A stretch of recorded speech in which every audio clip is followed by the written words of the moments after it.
అందరికీ నమస్కారం అండి. క్రిస్మస్ తాత గురించి కొన్ని విషయాలు. క్రిస్మస్ వచ్చిందంటే చాలు చిన్నపిల్లలకి ఎక్కడ లేని ఆనందం. శాంటా క్లాస్ తాత వచ్చి గిఫ్ట్స్ ఇస్తారని ఆనందంగా ఎదురు చూస్తూ ఉంటారు. శాంటా క్లాస్ పేరు వినగానే ఎర్రటి సూటు, తెల్లటి గడ్డంతో, ప్రశాంతమైన ముఖ కవళికలతో, భుజాన బహుమతుల మూట ఉన్న రూపం గుర్తుకొస్తుంది. ఈ క్రిస్మస్ తాత ఎవరు, ఎక్కడ ఉంటారో తెలుసుకుందాం. క్రీస్తు చనిపోయిన 3 దశాబ్దాల తర్వాత ఇప్పటి టర్కీ, ఒకప్పటి మైరాలో క్రీస్తు శకం 380లో సంపన్న క్రిస్టియన్ కుటుంబంలో శాంటా క్లాస్ పుట్టాడు. అసలు పేరు సెయింట్ నికోలస్.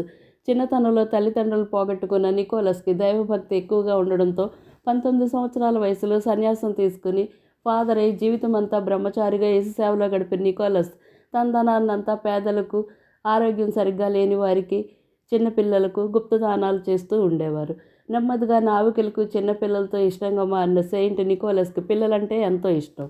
ఆయన పిల్లలకు తినుబండారాలను కానుకగా ఇచ్చేవాళ్ళు. గుప్తదానాలతో ఎంతో పేరు తెచ్చుకున్న సెయింట్ నికోలస్